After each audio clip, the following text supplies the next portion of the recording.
Greetings, and more greetings to you good people. My name is DJ Holly, and welcome to Point 5 Creative Studios Chitubu, cha content Chitubu, chisingapu Chitubu, chinonwa ne munhu wese Chitubu, chakavhenekwa, chikaongororwa nana mazvikokota kunzi aiwaka Chitubu ichi chine content iri healthy, content iri clean, content yakachena, yakakodzera kunge chikonzerwa nemunhu akaita kunge iwewe ndosoka ripana pamusoro nhasi. So if it's your first time here, please hit the subscribe button and the notification bell so that you don't miss out on any exciting content uploaded. Asikana ongo agara uri mugaro panapa dango kutenda nekuti asai nekukurumidza kubhadhara rent. Thank you very much for supporting Point 5 Creative Studios.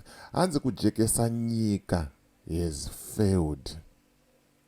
Ngatimbowirirana ipapo kuti Kujekesa Nyika has failed. One of the promise yanga takavimbiswa nezano PF na President Emerson Mnangagwa kuti kujekesa nyika yese nemagetsi has failed. Handisiri ndiri kudaro, tarisai pamusoro apo. Billboard riripo raitaura kuti mukavhota, ende tomboti vana veZimbabwe makavhota muchiti aiwaka mukuru ngaapinde. Ehe, vapinda kozviri kupi zvavaitaura izvo. Hanzi kujekesa nyika yese nemagetsi kuti ngwee. Vakaipa pari kupisa, ende ndonyaya hombe iri kunetsa paTwitter zvamanje paX zvamanje zviri kutaura izvo kuti hanzi kuChitungwiza, Chitungwiza General Hospital havana mafuta yekuti vashandise generator. Magetsi acho ari kuuya for only 3 hours mawana. Hanzi vari kutoshandisa mafoni nhare mbozha kutocha kuti vaone kuti vofamba sei mumakorido nerima rinenge ririmo. 2030 pamberi navo Mnangagwa munoona moto ine. Munonyeba chaizvo zvekuti munosapota zano PF muchazviregedza zvenyu manyasoona moto nenhamo. Manyasoona moto nenhamo muchazvisiya. Ndo nyaya ndikufamba nayo zvamanje ndangoti ndikuratidzei zviri paground.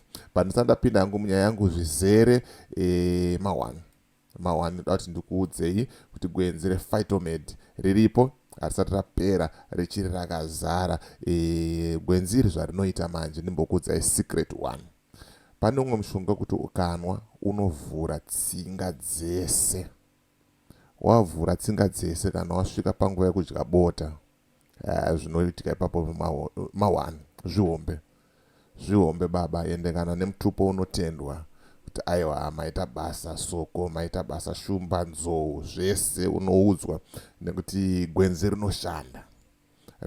Saka iwo zvaunoita manje, chibata namba dziri pamusoro apo dzakanzi mai Robert kana uri kuJoburg nenzvimbo dzakatenderedza. Kana uri kuCape Town wobata dzakanzi 4 chidzo. Kana uri muZimbabwe wobata namba dzakanzi nyari idzo. Ndo vanhu vacho ivavo. Ndangokuudza one of the things zvinoitwa negwenzi iri. Rinoita zvinhu zvakawanda ende rakasiyana zvoenderana nekuti uri kuda chii panguva ipi handitika. Saka batai manamba yayo, waita sei motaura nevanhu ivavo vanokuitira ichi mudhiginyira wacho. Right, let's jump and see kuti nyaya iri kunetsa zvamanje yekujekesa nyika yakamira sei, zviri kumbonzi chii mumastreets eX, kuti zviri kufamba sei. Right, hanzi kujekesa nyika yese nemagetsi. Vote Emerson Dambudzo Mnangagwa for president. Vote zano PF mwana wamai. Wakamba wavota. Wavota kudaro zvinhu zvadhakwa. Right, panapa ndine post from Uncle Gerald. Uncle Jed's, let me just do it like this.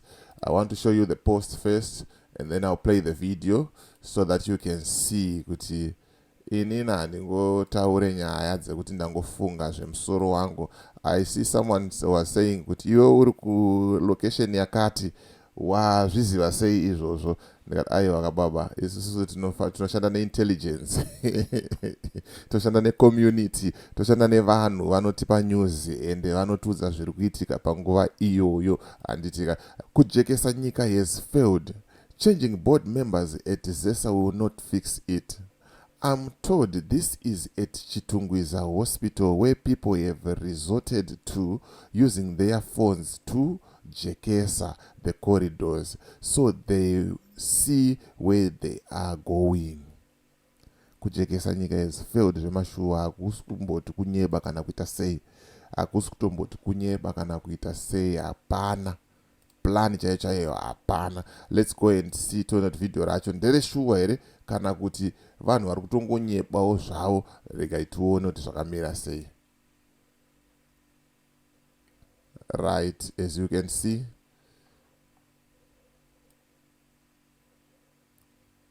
corridor. Vanoziva Chitungwiza hospital sesu munenge matozviona kuti ndimo chaimo. Ndimo umo macorridor muri kuzviona umo. Apa the funny part Chitungwiza hospital iri padhuze nemochari kana naDoves nana Nyaradzo pepai. Seko pane zvituna unogona kungoona zvipoko futi mucorridor imomo. Pane vakaipa pane vachipisa. Right, that's Chitungwiza hospital for you there. Unfortunately hapana hapo sound. Video racho doesn't have sound, so ndo zvamuri kuona izvo kuti hanzi kujekesa nyika kwakundikana apo panza. Kono vanonyatsoziva Chitungwiza hospital, vanokuudzai kuti that's Chitungwiza hospital for you. Mawana pakaipa ende pari kupisa.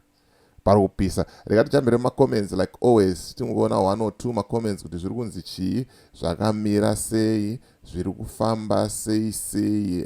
Pakashata baba. Pakashata. I've talked about this last time. I'm not going to talk about it. All the promises, they have failed. They've done absolutely nothing. Hapana kana chinhu wani chiripo. Okay. Zvikanzina Arthur is confirming that it's true. Chitungwiza hospital had no electricity. Chitungwiza hospital had no electricity. Zvikanzi nemumwe uyo ari kutega vanhu veZANU-PF zvikanzi, here is the nice video of your works to share. Haindonakirwa zvangu ini. Pamwe pacho topedzera takuseka, but truth be told, honestly, zvinhu zvinorwadza, zvinhu zvinonzwisa tsitsi, zvinhu zvinosiririsa kuti vanhu tinoramba tichingonyeperwa each and every time. But right now you have seen kuti kujekesa nyika is failed. Ndikuya neimwe nyaya zvamanje futi iri kutaura iyo kuti hurumende haisisina mari yabroka. Pakaipa. But zvinondinetseni kuti hurumende inobroka sei vachipa matenda emamillions vachiba mari. Haingambotadze kubroka. Pakashata baba. So me DJ Wally and the rest of the crew behind the scenes, thank you for supporting and thank you for watching. I'll see you in the next video. Please hit the subscribe button and the notification bell so that you don't miss out on any exciting content uploaded, because panapa tunouya necontent yamusingawani kumwe kwesoko. Tunouya necontent ine umbowo, ine proof yakavhenekwa. Bye for now.